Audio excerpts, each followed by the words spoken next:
शादी एक बहुत ही खूबसूरत सफ़र है और इस सफ़र को और भी खूबसूरत और बैलेंस्ड बनाने के लिए ना हस्बैंड एंड वाइफ दोनों पे ही ये बहुत ज़्यादा डिपेंड करता है कि वो किस तरह से चीज़ों को लेकर चलते हैं। जितनी एक शौहर की ज़िम्मेदारी है उतनी ही एक हाउसवाइफ, एक बीवी, एक होम मेकर की भी ज़िम्मेदारी है कि वो इस खूबसूरत रिश्ते को समझदारी के साथ लेकर चले। तो आज के ब्लॉग में ना कुछ ऐसी टिप्स एंड ट्रिक्स आपको बताऊंगी जो कि हाउसवाइफ की एक तो मोटिवेशन भी बहुत देगी हाउसवाइफ्स को और बहुत ज़्यादा हौसला देगी। और जहाँ पे कहीं उसको लगेगा कि मेरे से ये गलती हो रही है या यहाँ पर मैं लैक कर रही हूँ, यकीनन इस वीडियो से उन्हें बहुत ज़्यादा हेल्प मिलेगी और आप लोगों को ये पता चल जाएगा कि सिर्फ आप अकेले नहीं हैं इस दुनिया में जो कि ये चीज़ें सफ़र कर रहे हैं, जो इन चीज़ों को बर्दाश्त कर रहे हैं या इन परेशानियों का सामना कर रहे हैं। बहुत सारे लोग ऐसे होते हैं कि जो इन चीज़ों से गुजर रहे होते हैं। आप रिलेट कर सकेंगे चीज़ों के साथ। So let's get started. अस्सलाम वालेकुम and welcome back to homemaker. जी हाँ, अगर आपने अभी तक मेरा चैनल सब्सक्राइब नहीं किया हुआ ना तो ज़रा जल्दी से कर दें और बेल आइकन पे क्लिक कीजिएगा ताकि आपको मेरे वीडियोस के लेटेस्ट नोटिफिकेशंस आ जाया करें। अराउंड द वर्ल्ड मेरे सब्सक्राइबर्स जल्दी से जैसे ही मेरा व्लॉग देखते हैं ना ज्वाइन कर लेते हैं, तो बस आप भी जल्दी से एक तो आप सब्सक्राइब के बटन को क्लिक कर दें, लाइक को क्लिक कर दें, अटेंडेंस लगवा दें और कॉमेंट कर दें कि हमने न्यूली ज्वाइन किया है। और जब आप वीडियो देख लेंगे तो शेयर आपने ज़रूर करनी है। तो यहाँ पर मैं आपको थोड़ा सा ब्रीफ कर देती हूँ। बहुत ज़्यादा ज़रूरी होता है दिल के, जहन के सुकून के लिए कि आप डीक्लटर करें चीज़ों को, और उससे भी ज़्यादा खूबसूरत ये तब लगता है जब आप अपने बच्चों को इस तरह से ट्रेन करें कि बच्चों को ये आदत डालें कि आपने अपनी चीज़ें जो हैं वो लोगों को देनी है। इतने मार्जिन के साथ आपने अपनी चीज़ किसी को दे दें ताकि दूसरा भी अच्छे तरीके से उसको यूज़ कर सके। बिल्कुल ये नहीं कि बिल्कुल ही घिसे हुए जूते आप दे दें, मतलब अच्छी, ये जितने भी जूते हैं ये कुछ अच्छी कंडीशन में हैं, बस क्योंकि आपको पता है कि बच्चों की ग्रोइंग एज होती है तो साइजेस जो है वो चेंज हो जाते हैं, तो बस किसी दूसरे को दे दें बजाय इसके कि आप इनको रखी रखें और किसी के भी काम ना आए। खैर, तो यहाँ पे हम चलते हैं अपने पॉइंट नंबर 1 की तरफ। पॉइंट नंबर 1 आज का टॉपिक, मैं वैसे बाय द वे आपको बताती चलूँ कि मोस्ट रिक्वेस्टेड ये टॉपिक है। गौर से आपने सारी बातें सुननी है और यहाँ पर कोई भी आपको मैं ऐसी बात नहीं बताऊँगी या पॉइंट या टिप या हैबिट ऐसी आप लोगों के साथ शेयर नहीं करूँगी जो कि रियलिटी बेस्ड, एक्सपीरियंस बेस्ड ना हो। दूसरी बात ये कि बहुत सारे यहाँ पर मैं आपको बता दूँ कि इंस्टाग्राम पे हम रील्स देख रहे होते हैं, बहुत सारे ऐसे कपल्स होते हैं, बहुत सारे लोग होते हैं जो कि हर वक्त आपको खुश नज़र आ रहे होते हैं और उनको देख के समटाइम्स ऐसे होता है कि आप डिप्रेस होते हैं कि यार इनकी लाइफ अच्छी है, हमारी लाइफ अच्छी नहीं है। तो ये भी सारी साइंस क्या होती है ये भी मैं आपको ब्लॉग में आगे जाकर बताऊँगी। सो पॉइंट नंबर 1 जो है वो ये है कि हमें फॉरगिवनेस जो है ना उसको जहन में रखना चाहिए कि हमने कोशिश करनी चाहिए कि जितना ज़्यादा हम माफ़ कर दें इस रिलेशन को आगे बढ़ाने के लिए, खूबसूरत करने के लिए, गहरा और मजबूत करने के लिए। देखिए, जब शादी होती है ना तो स्टार्टिंग वाला टाइम बहुत अच्छा होता है और बहुत ज़्यादा इंपॉर्टेंट भी होता है। शुरू के टाइम से ही आपका बॉन्ड जो है ना वो या तो बहुत ही ज़्यादा स्ट्रॉन्ग हो जाता है या बहुत ही ज़्यादा वीक हो जाता है। अगर वीक हो गया है तो भी आपने परेशान नहीं होना, और अगर आपका स्ट्रॉन्ग हो गया, स्ट्रॉन्ग था और आप वीक है तो भी आपने परेशान नहीं होना। ठीक है, मैं आपको दोनों लिहाज से बताऊंगी। शुरू में कुछ लोग नॉर्मली ऐसा ही होता है कि शादी का जो शुरू का टाइम होता है वो बहुत ही अच्छा होता है, हैपनिंग होता है, दावतें होती हैं, आना जाना, हनीमून एंड ऑल दैट। लेकिन जैसे जैसे टाइम गुजरता है, जिम्मेदारियाँ आती हैं, बच्चे आते हैं, खर्चे बढ़ते हैं, आहिस्ता आहिस्ता हस्बैंड जो है समटाइम्स इरिटेट हो जाते हैं, वाइफ जो है वो इरिटेट हो जाती है किसी भी रीज़न की वजह से। बीवी की अगर बात करें तो पोस्टपार्टम डिप्रेशन होते हैं आफ्टर प्रेगनेंसीज़, या खर्चे पूरे नहीं हो रहे होते, या इन लॉज में अगर आप रहते हैं तो बहुत ज़्यादा इंटरफेरेंस होती है। बाकी दूसरे जो आपके रिलेशनशिप्स होते हैं या दूसरे आपके जो ससुराली रिश्ते होते हैं उनकी इन्वॉल्वमेंट बहुत ज़्यादा होती है। अक्सर कहीं ना कहीं वो हस्बैंड वाइफ के रिलेशनशिप को अफेक्ट कर रही होती है और हम जो है वो अच्छा रिश्तों का एहसास करते हुए उन्हें कुछ नहीं कहते और बस सुनते रहते हैं और कुड़ते रहते हैं और कुछ भी नहीं कर सकते उन चीज़ों का। तो खैर वो अल्टीमेटली आपके अपने रिलेशन पे अफेक्ट चीज़ें कर रही होती हैं। तो खैर यहाँ पर सबसे इम्पॉर्टेंट चीज़ ये है कि हमें हस्बैंड एंड वाइफ की बात मैं कर रही हूँ कि आपस में अगर हस्बैंड से गलती हो गई है तो उसको माफ़ कर देना चाहिए, और अगर वाइफ से कोई गलती हो गई है तो वाइफ को माफ़ कर देना चाहिए। मतलब कहीं ना कहीं किसी को हम लोग इतना ज़्यादा रूड हो जाते हैं ना एट टाइम्स कि अगर उसने मुझे अगर ऐसे कह दिया तो क्यों कह दिया। समटाइम्स होता है, देखिए अल्लाह ताला ने ना मर्द को हाकिम बनाया, ठीक है, औरत से मर्द का दर्जा बढ़ा रखा है। ये चीज़ हमें हर वक्त अपने जहन में रखनी चाहिए और एक्सेप्ट कर लेनी चाहिए, और अगर हम ये चीज़ जहन में रखेंगे ना तो हमारी लाइफ ईजी रहेगी। लेकिन मर्द को भी ये चाहिए, अगर अल्लाह ताला ने उसको दर्जा दिया है तो उस दर्जे की इज़्ज़त रखे, उस अपनी रिस्पेक्ट को बरकरार रखे, उसको मिसयूज़ ना करे वो जो राइट उसको दिया है। क्योंकि अक्सर हस्बैंड एंड वाइफ में जब तल्ख़ कलामी होती है, गुस्सा आ जाता है तो हाथ वगैरह भी उठ जाता है। कुछ सिनेरियोज़ में बहुत सारे लोग होते हैं जो अच्छे होते हैं, जो अपने गुस्से पे कंट्रोल रखते हैं, लेकिन मैं आपको ये वर्स्ट सिनेरियो बता रही हूँ कि हाथ भी उठ जाता है। मैं यहाँ पर एक चीज़ शेयर करूँगी कि एक बहुत बड़े स्कॉलर थे, मेरे जहन से नाम उनका निकल गया, वो बता रहे थे कि किसी ने सवाल पूछा कि एक औरत को कितने हद तक मर्द का जो रवैया है, तल्ख़ रवैया बर्दाश्त कर लेना चाहिए। या उसके साथ रहने के लिए। तो उन्होंने जवाब दिया कि अगर एक मर्द है उसमें 70-80% अच्छाई है और अगर 20% उसमें कोई बुराई है या 20% अगर उसका रवैया ऐसा तल्ख है, तो औरत को चाहिए कि वो उस 20% पे सब्र कर ले और उसके साथ शुक्रगुजारी के साथ रहे। तो यहाँ पर यही बात, वो जो 20% है ना, वो फॉरगिवनेस आपने जहन में रखनी है कि अगर उससे कोई ऐसी गलती हो जाती है तो उसको माफ़ कर दे, ठीक है। पहली बात ये। दूसरी जो हमारा पॉइंट है वो ये है कि हमें ऐसे कोशिश करनी चाहिए कि दिन का कोई भी टाइम जो है एक स्पेसिफिक ऐसा टाइम हो, चाहे आप चाय के लिए वो वक्फ़ कर दें, चाहे आप खाना इकट्ठे खा लें या आप मॉर्निंग टी इकट्ठे पी लें, मॉर्निंग कॉफ़ी इकट्ठी पी लें, बच्चों को स्कूल भेजकर कोई एक ऐसा 5 से 10 मिनट का टाइम, 25 से 20 मिनट का टाइम ऐसा ज़रूर रखें जिसमें हस्बैंड एंड वाइफ जो है वो आराम से बैठें, चाय पिएँ। बेशक कोई बहुत ज़्यादा गपशप नहीं हो रही, कोई बहुत आप वो क्या कहते हैं कि देखिए रियलिटी में ऐसे ही होता है। ये जो हम मूवीज़ में देखते हैं ना, ड्रामों की दुनिया में, मैं हमेशा कहती हूँ कि बाहर आ जाना चाहिए। अक्सर ख़वातीन जो है, लड़कियां जो है, शादी से पहले एक फैंटेसी में रह रही होती हैं कि यार शादी के बाद ऐसे होता है, शादी के बाद वैसे होता है। होता भी है।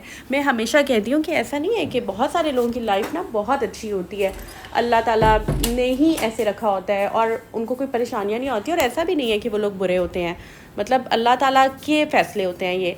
जिसको जो लाइफ मिली है अल्लाह ने दी है और हमें उस पर खुश रहना चाहिए। किसी को बहुत अच्छी मिली है, किसी को दरमियानी मिली है, किसी को बहुत ज़्यादा मुश्किलात का सामना करना पड़ता है। तो ये जो हमारी आजमाइशें होती हैं ना, ये अल्लाह ताला ने रखी होती हैं और जिसको जैसी भी लाइफ मिली है उसको अल्लाह ताला का उस पर शुक्र अदा करना चाहिए। तो यहाँ पर मैं आपको बता रही थी कि 5 से 10 मिनट या 20 मिनट आप ऐसा टाइम रखें जो कि आपका क्वालिटी टाइम हो, जिसमें बच्चे भी साइड पे हों, स्कूल गए हों या बच्चे अगर छोटे हैं तो बस सो रहे हों, आप उनके साथ बात करें, चाय पिएँ और आराम से कोई भी दिन की बात कर लें या अपना जो भी आपने डे प्लान किया है या आपकी कोई इंपॉर्टेंट बात है, आप उसके साथ टाइम स्पेंड करें। और ये इससे फ़ायदा ये होता है कि आपका जो बॉन्ड है ना वो थोड़ा सा स्ट्रॉन्ग हो जाता है, एक दूसरे की आदत हो जाती है। इंपॉर्टेंट पॉइंट ये है कि अगर हस्बैंड वाइफ का किसी भी रीज़न की वजह से कोई कॉन्फ्लिक्ट आ रहा है, किसी बात पर अगर वो डिसएग्री कर रहे हैं, तो कोशिश ये करनी चाहिए कि आराम से बैठ कर एक दूसरे को अपना पर्सपेक्टिव समझाएँ लिटरेट तरीके से। हमारे यहाँ पर होता है कि हम एक दूसरे को डांटना शुरू हो जाते हैं। अगर हस्बैंड ने कुछ कह दिया तो वाइफ आगे से बोलने लग जाएगी और फिर इस तरह से लड़ाई झगड़ा जो है उसको तूल मिलता है। तो बेहतर है कि एक जगह बैठकर आराम से, और अगर एक बंदा एक टाइम पे गुस्से में है और वो सुनने के मूड में नहीं है कुछ भी, तो उस वक्त पॉज ले लें, वेट कर दें, गैप डाल दें। देखिए वैसे भी कहते हैं गुस्सा हराम है, तो गुस्सा जो है वो करना ही नहीं चाहिए। गुस्से में मोस्टली इंसान जो है वो बहुत गलत फैसले भी ले लेता है, तो इसलिए बेहतर होता है कि इंसान को चुप रहना चाहिए। ख़वातीन को मैं ये सजेस्ट करूँगी कि अपने आप को बिज़ी कर लिया करें, वो किचन में जाके बर्तन धोने लग जाया करें या जाकर कपड़े तय लगाने लग जाएँ। जो आपकी लॉन्ड्री पड़ी होती है ना, जो आपने 2-3 दिन से अक्सर समटाइम्स होता है धुलने वाले होते हैं या इस्त्री वाले अलग करने वाले होते हैं, उसको जाके अरेंज करने लग जाया करें। कोई भी आपका ऐसा कोना घर का है जिसको आपकी ज़रूरत है साफ़ होने की, उसको साफ़ करने लग जाया करें। इस तरह ये है कि आपका गुस्सा भी निकल जाता है, वो जगह भी साफ़ हो जाती है, बर्तन अगर आपके पड़े हैं बर्तन धुल जाएंगे, कपड़े पड़े हैं कपड़े तय हो जाएंगे और आपका माइंड थोड़ा सा रिलैक्स हो जाएगा और एक गैप आ जाएगा। जैसे ही थोड़ा सा टाइम गुजरता है, वो कहते हैं ना time is the best healer, तो वक्त जो है ना वो सब कुछ सही कर देता है। वक्त ऐसा बेहतरीन मरहम है, इससे अच्छा मरहम मैं कहती हूँ कोई हो नहीं सकता। तो एक तो ये बात है। मेरी आदत यह है कि नॉर्मली मैं कोशिश करती हूँ कि मैं गुस्सा ना करूँ बहुत दफ़ा, लेकिन एट टाइम ज़ाहिर इंसान है और कभी भी कोई भी, मैं ये नहीं कहूँगी कि बहुत ही आइडियल रिलेशनशिप होता है इंसान का, कभी कभार गुस्सा आ भी जाता है। तो उसमें यह है कि आप अपने आप को बिज़ी कर लें। नेक्स्ट इंपॉर्टेंट पॉइंट जो है वो ये है कि आपने कोशिश ये करनी है कि आपने अपने जो इंटरेस्ट है ना एक दूसरे के साथ वो ज़रूर शेयर करने हैं। जैसे कि जो भी आपका इंटरेस्ट है, अगर आपको नॉवल पढ़ने का इंटरेस्ट है या आपको कुछ भी करना अच्छा लगता है, आप अपने हस्बैंड को ज़रूर बताएं और आपके हस्बैंड को भी जो चीज़ें पसंद हैं आपको चाहिए कि आप उसके अंदर इंटरेस्ट लें। बहुत सारे ख़वातीन ऐसी होती हैं जो अपने हस्बैंड की बातों में ना इंटरेस्ट नहीं लेती हैं, सुनती नहीं है, वो बता रहे होते हैं। बाद वक़्त ऐसे होता है कि कोई दफ्तर की बात होती है, ऑफिस की बात घर आकर बता रहे होते हैं, तो ख़वातीन बिज़ी होती हैं, उन्हें समझ नहीं आ रही होती है, वो सुनती नहीं है, या बच्चे उस टाइम चाय पाए बच्चों ने लगाई होती है तो ख़वातीन को समझ नहीं आती। लेकिन आप कोशिश क्या करें कि उनकी बातें सुना करें, उनको भी कोई लिसनर चाहिए होता है। सुबह आपको पता है आजकल पाकिस्तान के जो हालात चल रहे हैं, इतना मुश्किल होता है अर्न करना, और जब एक बंदा थका हारा घर आया होता है तो उसको चाहिए होता है कोई अच्छा लिसनर। तो जब आप उस बजाय इसके कि आप कोई बात सुनाने लग जाए, उसने ये कर दिया, ससुराल की अगर कोई बात है या कोई अगर आपकी अपनी कोई परेशानी है आप बताने लग जाएं पहले, तो वो ज़ाहिर है उसने तो और ही फ्रस्ट्रेट होना है और परेशान होना है। तो खैर एक ये इंपॉर्टेंट बात है, इस चीज़ को आपने जहन में रखना रखना है। और एक औरत पे ये डिपेंड करता है कि वो जब सैलरी आती है तो उसको किस तरीके से अच्छे तरीके से वो यूज़ करे, या अगर उसके हाथ में ख़र्चा है या उसके हाथ में ख़र्चा नहीं भी है, ज़ाहिर है किचन तो हाथ में है ना औरत के, किचन में को किस तरह से लेकर चलती है, अपने मेन्यू वो कैसे प्लान करती है कि बचत हो जाए, हेल्दी डाइट भी रहे, अपना भी वो ख्याल रखे। तो ख़ुद का ख्याल रखने वाली तो बहुत सारी टिप्स मैं आप लोगों के साथ शेयर करती हूँ, लेकिन यहाँ पर ऐसी टिप्स मैं आपके साथ शेयर कर रही हूँ जिससे आप जो है वो रिलेशन जो है उसको बेहतर बना सकते हैं। तो यहाँ पर मैं कहूँगी कि बहुत सारी लाइफ में चीज़ें जो है ना वो बड़ी अनप्रेडिक्टेबल भी होती हैं।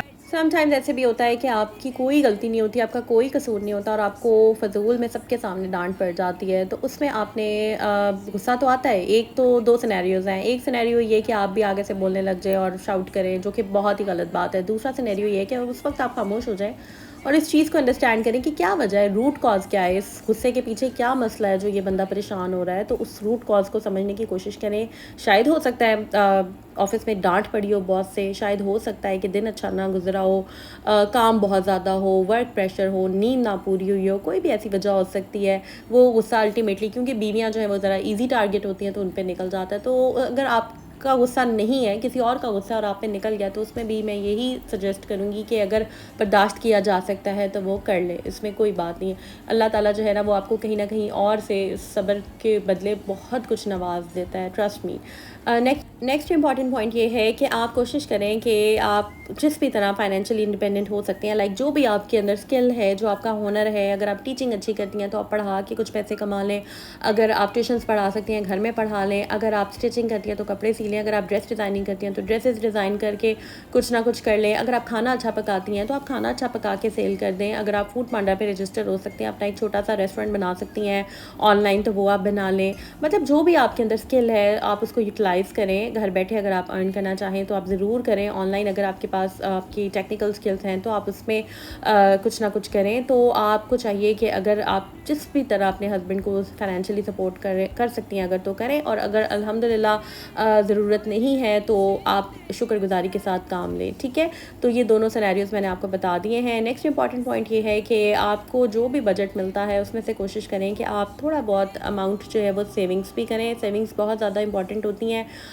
काफ़ी ज़्यादा आपको जो है वो काम आ जाती हैं। मैंने कुछ कमेटियाँ डाली हुई थी, छोटी छोटी कमेटियाँ डाली थी, और मैंने सोचा था कि उसमें जो है मैं जाकर कुछ सर्दियों के कपड़े लूँगी, क्योंकि मैंने हमेशा आपको मैंने बताया कि मैं बहुत ज़्यादा पहले कपड़े नहीं बनाती थी, जो मुझे गिफ्ट्स मिल जाते थे बस मैं वही बना लेती थी, और या फिर मैं कोई सस्ते कपड़े आउटफिट फ्रॉम स्क्रैच, आपने मेरी वीडियोस देखी होंगी लाइफ विद वजीहा पे, उस पर मैं बना लेती थी। लेकिन अब यह है कि मैं कोशिश करती हूँ कि कमेटियाँ डाल लें, उस कमेटियों से एक दो जोड़े अच्छे ले लिए, जो कि आपको ज़ाहिर है आप ख़ुद को ट्रीट आपको देनी चाहिए या ख़ुद को भी स्पेशल फ़ील करवाना चाहिए। तो बस मैं फिर उन कमेटियों को यूटिलाइज़ कर लेती हूँ सेल्स में, या अगर सेल ना भी हो और अगर बहुत अच्छा आर्टिकल हो, क्योंकि आजकल महंगाई इतनी ज़्यादा हो गई है, अगर आप कपड़ा लेकर भी सिलवा लेते हैं ना तो भी तकरीबन रेडीमेड जितने ही बन जाते हैं।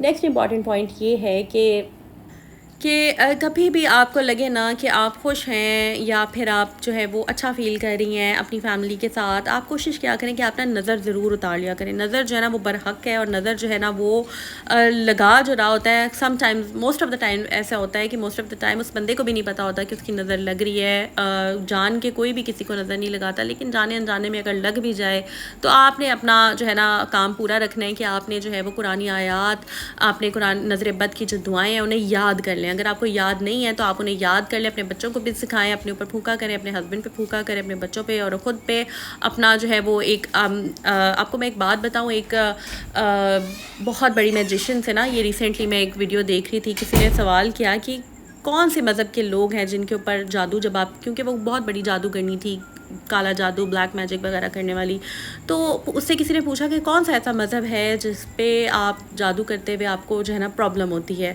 तो उसने ये बोला कि जो मुस्लिम्स हैं ना, मुस्लिम्स के ऊपर मुझसे अक्सर जादू में नहीं कर पाती। रीज़न ये है कि उनके ऊपर ना एक प्रोटेक्शन शील्ड बन जाती है, एक हिफाजती शील्ड बन जाती है उनके चारों साइड्स पे। वो कुछ ऐसा पढ़ते हैं कुरान, वो जो पढ़ते हैं और या जो कुरानी आयात पढ़ते हैं, उनसे उनके इर्द गिर्द जो है ना वो एक शील्ड बन जाती है, जिसकी वजह से मैं उनके ऊपर जादू का मेरा असर नहीं होता। तो ये जो आयतल कुर्सी है ना, ये बहुत पावरफुल है। आप कोशिश करें आयतल कुर्सी पढ़ें, मंजिल पढ़ें, जो सूरह बकरा की लास्ट 2 आयात हैं, ये बहुत पावरफुल है। बिलीव करें, ये चीज़ें पढ़ा करें, सदका दिया करें। सदका जो है वो 70 बलाओं को टालता है। और अपनी आपी के लिए, मेरे लिए भी बहुत दुआ किया करें, क्योंकि ऐसा नहीं है कि देखिए मैं खुश, अगर आपसे ब्लॉग बनाती हूँ कि यार खुश रहें, दैट डजंट मीन कि हर कोई 100% खुश होता है। हर एक की लाइफ में प्रॉब्लम्स होती हैं, लेकिन फ़र्क सिर्फ इतना होता है कि मैं ये समझती हूँ कि हर वक्त प्रॉब्लम्स का तज़किरा, एक अगर कोई मसला आया है, कोई परेशानी आई है, आप उसको भूल जाएं। ठीक है, गुजर गया, टाइम गुजर गया, दैट्स इट। सब्र कर लिया, ठीक है, 2 आंसू निकले, रो लिया, अल्लाह से बात कर ली। जितना नॉर्मली होता है, ख़वातीन जो हैं हर एक को बताती हैं परेशानी अपनी, तो आई थिंक ये नहीं करना चाहिए, क्योंकि अल्लाह ताला से बेहतर जो है ना वो कोई सुनने वाला नहीं होता। अपने दिल की बातें अपने अल्लाह ताला से किया करें, दुआ मांगा करें, और ये जो एक फैंटेसी है ना, उससे बाहर निकल आएँ कि लाइफ ऐसी होती है, ऐसी लाइफ को ना हमें ख़ुद खुशगवार बनाना होता है, और ख़ुद को खुश रखना बहुत ज़्यादा ज़रूरी होता है। लोग जो है ना, लोग कभी भी राज़ी नहीं होते हैं, तो बस अपने आप को खुश रखें, अपने आप को मैक्सिमम जितना प्रायोरिटाइज़ कर सकते हैं वो करें, क्योंकि हर इंसान जो है ना वो अकेले आया है और उसने अकेले ही जाना है। तो बस ये चीज़ जहन में रखें, और ये दुनिया टेम्प्रेरी है। अपनी दुआ में बहुत याद रखिएगा, अपना ख्याल रखिए। अल्लाह।